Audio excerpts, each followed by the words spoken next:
जैसे ही देवहूति की विचार तरंगें प्रेषित होकर माता के निकट पहुंची, माता को अतीत की एक बहुत पुरानी घटना स्मरण हो आई, जब नारी की भूमिका बहुत महत्वपूर्ण थी। महर्षिणी देवहूति के पिता महान महाराजा मनु, जिन्हें पृथ्वी के इस युग के प्रबुद्ध सम्राट के रूप में मानवता जानती है, उन्होंने पूरी पृथ्वी में अपनी पुत्री के लिए उपयुक्त वर, एक महान उच्च कोटि का योगी ढूंढने में अपना पूरा सामर्थ्य लगा दिया। उन्हें एक सुयोग्य वर मिले, कर्दम मुनि, जो घने जंगल में घोर तपस्या कर रहे थे। उनसे विवाह के लिए महाराज मनु ने संपर्क किया। कर्दम मुनि की तीव्र अभिलाषा थी परम ब्रह्म के साथ एकाकार होने की, किंतु वे महान सम्राट मनु को अस्वीकृत नहीं कर पाए। इसलिए उन्होंने एक शर्त पर विवाह करने की सहमति दी कि संतान उत्पन्न होने के पश्चात वे पुनः जंगल में जाकर अपनी तपस्या पूरी करेंगे। देवहूति ने भी अपने पिता के बताए वर के लिए स्वीकृति दे दी। जंगल में तपस्वी जीवन में लौटने से पूर्व कर्दम और देवहूति ने अनेकों वर्षों तक वैवाहिक जीवन प्रसन्नता से जिया और उनकी 9 पुत्रियां हुईं, जिनके नाम थे कला, अनसुईया, श्रद्धा, हविर्भू, गीता, क्रिया, ख्याति, अरुंधति और शांति। प्रत्येक एक जानी मानी और सिद्ध योगिनी बनी। फिर उन्हें पुत्र रत्न की प्राप्ति हुई। महर्षि कपिल, जो नारायण के अवतार थे, पुत्र के जन्म के पश्चात नारायणी स्वयं को रोक न सकीं और अपने प्रिय नाथ नारायण को एक छोटे शिशु के रूप में देखने और खिलाने आ गई। जैसे ही कर्दम ऋषि वन के लिए निकल रहे थे, नारायणी देवहूति के समक्ष सांत्वना देने प्रस्तुत हो गईं और उनका मार्गदर्शन करने कि किस प्रकार 10 संतानों की परवरिश यौगिक विधि से करनी चाहिए। जब कन्याओं के विवाह का समय आया, तब भी नारायणी ने स्वयं आकर उनके विवाह संपन्न करवाए। देवहूति की पुत्रियों में से एक ऋषि ख्याति बहुत करुणामयी और दयालु थी। उनका संपूर्ण दृष्टिकोण आंतरिक संसार की ओर केंद्रित था। नारायणी का उन पर विशेष स्नेह था और वे उनका मार्गदर्शन किया करती थी कि किस प्रकार उच्च आकाशीय आयामों में प्रवेश किया जाए। ऋषि ख्याति के ऋषि भृगु से विवाह के उपरांत वे देवलोक वैकुंठ में नारायणी से आशीर्वाद लेने के लिए गए, जिससे मानव जगत में विशेष ज्ञान का प्रादुर्भाव कर सकें। संवाद के दौरान ऋषि ख्याति नारायणी की बुद्धिमत्ता से बहुत प्रभावित हो रही थी और ऋषि भृगु उनकी सुंदरता पर मोहित थे। ख्याति के मन में नारायणी को पुत्री के रूप में पाने की इच्छा जागृत हो गई, किंतु विनम्र स्वभाववश वह ऐसा कहने का साहस न जुटा सकें।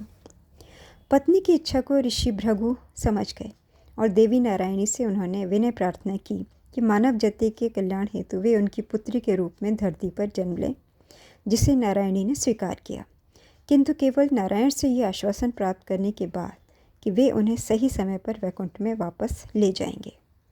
इस प्रकार नारायणी, जिन्हें श्री एवं महालक्ष्मी के नाम से भी जाना जाता है, उनका जन्म अत्यंत बुद्धिमती एवं सुंदर कन्या भगवती के रूप में हुआ। मनुष्य रूप में अवतरित होकर उन्होंने अति उच्च कोटि के विज्ञान को अपने पिता ऋषि भृगु के साथ साझा किया और अपने पिता का यह जानने में मार्गदर्शन किया कि किस प्रकार भौतिक जगत पर तारामंडल की ऊर्जा का प्रभाव पड़ता है। बाद में इस ज्ञान के आधार पर उन्होंने भविष्य सूचक ज्योतिष शास्त्र को विकसित करने में महान योगदान दिया। ऋषि भृगु की एक अन्य पत्नी थी उसाना, जो महान विद्वान, संत एवं असुरों के गुरु शुक्राचार्य जी की माता थी। उस समय भौतिक जगत में अपनी सत्ता स्थापित करने के लिए देवताओं और असुरों में घमासान युद्ध चल रहा था। कई असुरों का विनाश हो चुका था, किंतु कई दुष्ट असुर उसाना के पास आश्रय लेने के लिए पहुंच गए। अपने पुत्र के शिष्यों को निराश होता देख उसाना ने उन्हें अपनी शरण में लेने का आश्वासन दे दिया। कुछ समय पश्चात देवता भी उनके पास पहुँचे और भीतर आने की अनुमति मांगने लगे, किंतु उन्होंने यह कहकर उन्हें मना कर दिया कि उन्होंने अपने पुत्र के शिष्य को सुरक्षा का वचन दे दिया है। तभी नारायण, जो मार्ग में थे और नारायणी को अलौकिक दैवीय आयामों में वापस लाने के लिए आ रहे थे, उन्होंने देवताओं और उसाना के बीच चल रहे वाद विवाद को सुन लिया। उन्होंने वहां प्रकट होकर उसाना को चेतावनी दी कि युद्ध को रोका न जाए, बल्कि पूरा होने दिया जाए और उसमें रुकावट न डाली जाए।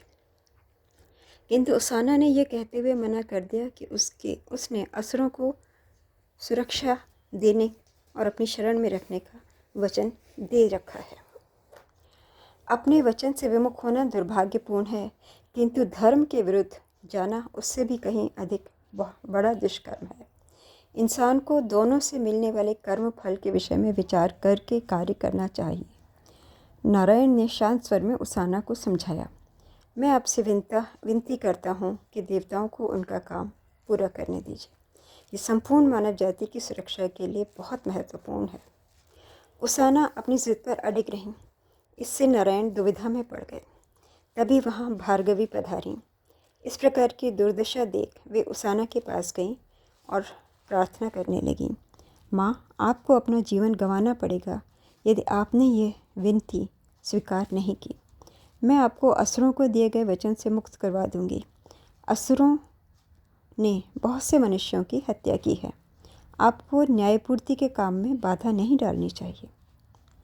यह देखकर कि कोई और रास्ता नहीं है, उसाना ने नारायण की ओर देखते हुए विनती की, प्रभु, मेरा इस भौतिक देह को त्यागने का समय आ गया है और मेरी इच्छा है कि मेरे प्राणों का उद्धार आपके हाथों से हो।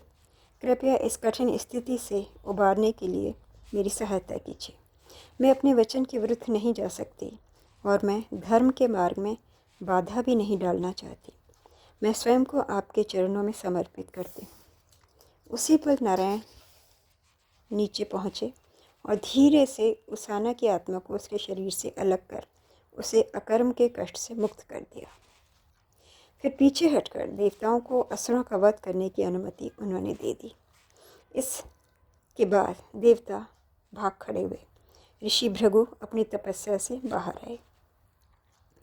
घटनास्थल पर पहुंचकर जब उन्होंने अपनी मृत पत्नी को देखा तो वे टूट गए और विलाप करने लगे। आकाश की ओर देखते हुए उन्होंने कहा, जिसने भी ये किया है, मैं उसे श्राप देता हूँ कि उसे भी अपनी प्रेयसी से वियोग का दर्द सहना होगा।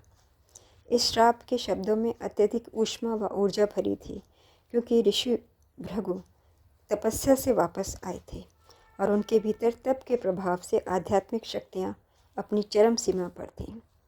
उनके श्राप में विरह का घोर दुख परिलक्षित हो रहा था, मानो आकाश भी फट गया था।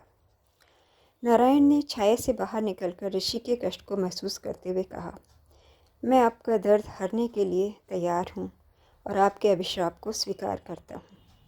यह अनुभूति होते ही कि उन्होंने क्या कर दिया है, ऋषि नारायण के चरणों में गिरकर विलाप करने लगे। नहीं नहीं प्रभु, मुझे अनुभव नहीं हो पाया कि वो आप थे।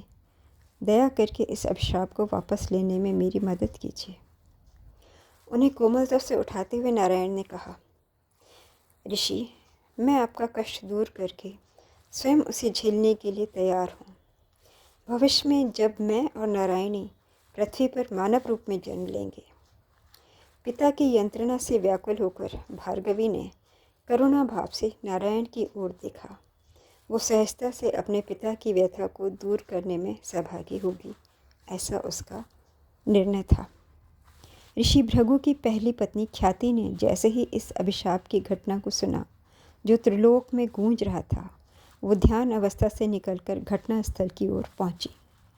जब उन्हें सारी घटना का पता चला तो वे अपने पति को कोसने लगी और बोली, नारायण को श्राप देकर तुमने अपनी पुत्री को भी शापित कर दिया है।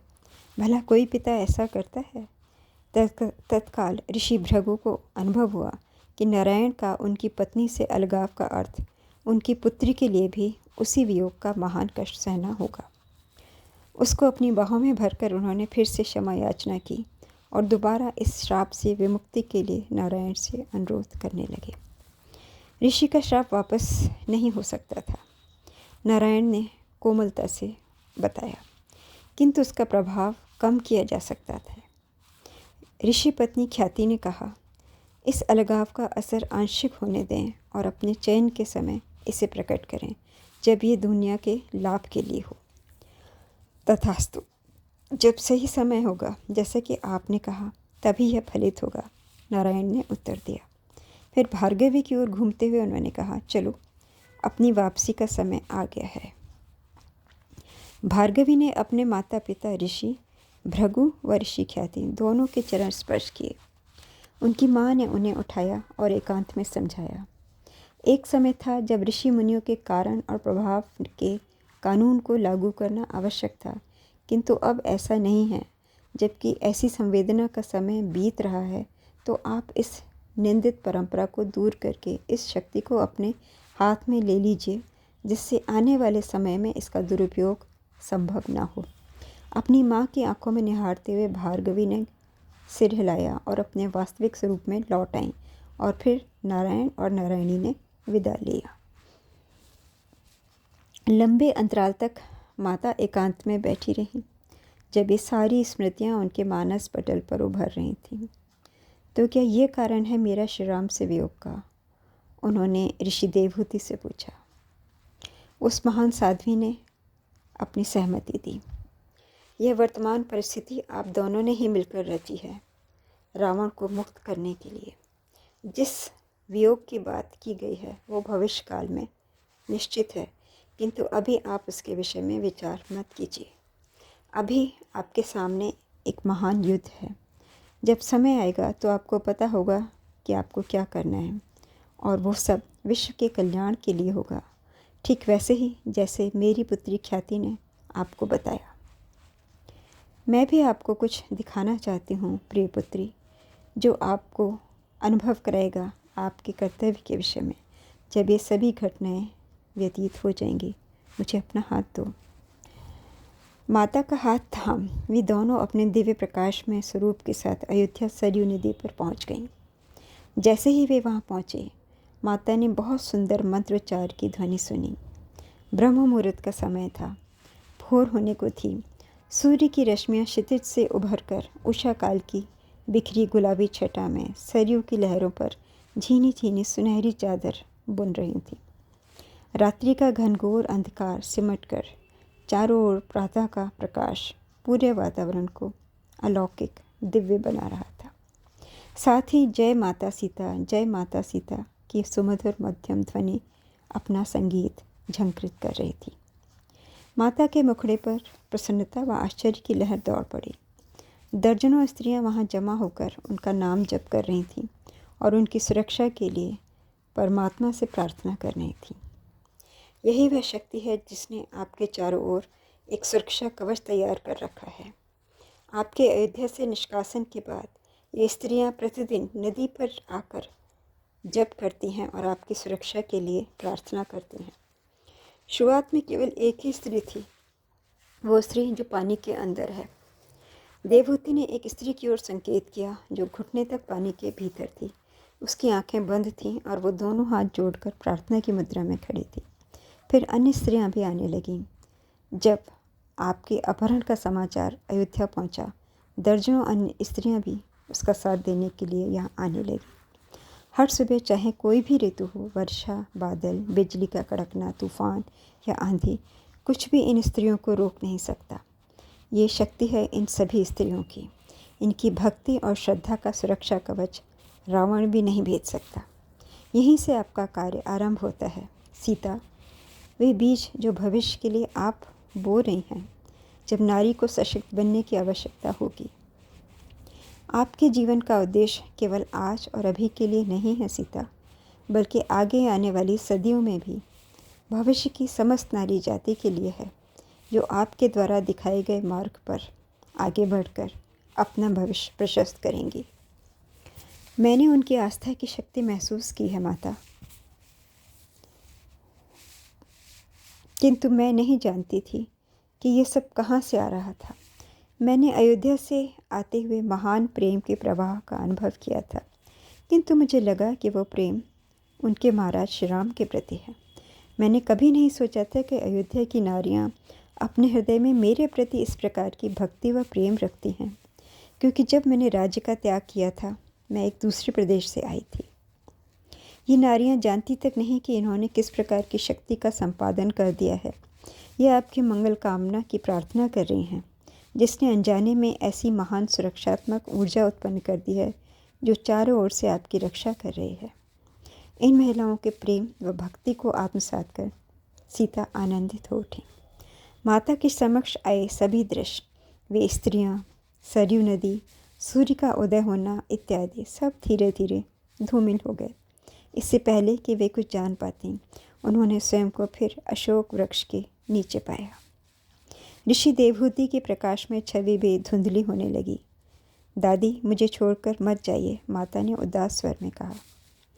उनका हृदय महर्षि देवहूति के प्रेम से गदगद हो रहा था एवं उन्होंने मानव जाति के लिए जो महान कार्य किए थे उनसे वो बहुत रोमांचित थी। आकाश में उनकी छवि कुछ पल और कंपित हुई और जाने से पूर्व देवहूति ने कहा, राम युद्ध की बाहरी तकनीकियों पर कार्य करेंगे, किंतु तुम्हें आंतरिक गतिविधियों पर कार्य करना होगा सीता, जैसा तुम करती आ रही हो, रावण के मन पर आक्रमण करने के मार्ग से, जहाँ वास्तविक युद्ध चल रहा है। सुबह हो चुकी थी। माता अयोध्या के उस मनोरम दृश्य में ही खोई रहना चाहती थीं, किंतु लंका की वास्तविकता फिर उन पर अधिकार जमाने का असफल प्रयास करने लगी। वहाँ के सुरक्षा अधिकारी फिर भोजन और पेय पदार्थ लेकर उन्हें खिलाने और उनकी क्षुधा जगाने के भरसक प्रयत्न में लग गए। रावण की मायावी दुनिया में लुभाने की नाकामयाब कोशिश में वे सब लगे रहे। जब माता ने सभी खाद्य पदार्थों को ठुकरा दिया, वे पीछे हट गए और सुरक्षाकर्मी कुछ दूरी से नज़र रखने लगे। माता फिर से ध्यान में मग्न हो गई। कुछ समय पश्चात एक महिला का कोमल स्वर उनके कानों में पड़ा, जो उन्हें बहुत मधुरता से पुकार रही थी। आंखें खोलने पर उन्होंने देखा, सामने मंदोदरी भोजन की थाली हाथ में लिए खड़ी थी। मंदोदरी रावण की पतिव्रता रानी और बहुत धार्मिक महिला थी। वो लगातार रावण से सीता को छोड़ने की विनती कर रही थी। मंदोदरी प्रतिदिन माता के लिए भोजन पकाती और उनके ध्यान के स्थान पर रखती और हर शाम उस भोजन को अछूता पाती। सीता, ये भोजन मैंने आपके लिए अपने हाथों से बनाया है। मेरे सबसे स्वादिष्ट और विशेष व्यंजन, जिन्हें हर कोई बहुत चाव से खाता है। मेरी आपसे प्रार्थना है कि आप भोजन ग्रहण कर लीजिए। मंदोदरी ने कहा।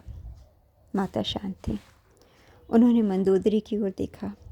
वो एक गरिमामयी महिला थी, किंतु उसकी सुंदरता उदासी के आवरण से आच्छादित थी। अंततः माता ने कहा, मैं आपकी उदारता और हृदय की पवित्रता से अनभिज्ञ नहीं हूँ, किंतु मैं तब तक कुछ भी खा या पी नहीं सकती जब तक श्री राम यहाँ नहीं आ जाते। मुझे दुख है, मैं आपका भोजन स्वीकार नहीं कर सकती। मंदोदरी के चेहरे पर दुख के भाव देखकर माता के हृदय में करुणा जागृत हो उठी। तुम किस प्रकार जीवित रहोगी सीता? ये कई माह और चल सकता है, मंदोदरी ने सहानुभूति से कहा। आप मेरी चिंता ना करें मंदोदरी, मेरा ध्यान रखा जा रहा है और मैं आपको वचन देती हूँ कि यहाँ पर पहली बार जो मैं भोजन ग्रहण करूँगी वो आपके द्वारा पकाया हुआ ही होगा। काश मैं तुम्हारे लिए कुछ कर पाती सीता। आप कर सकती हैं। मंदोदरी ने आशाजनक दृष्टि से माता की ओर देखा। माता की स्थिति पर उसकी वेदना उसके चेहरे पर स्पष्ट थी। तुम स्वयं को शांत रख सकती हो। मंदोदरी ने असमंजस से उन्हें देखा, किंतु सीता ने और कुछ नहीं कहा और ध्यानमग्न हो गई।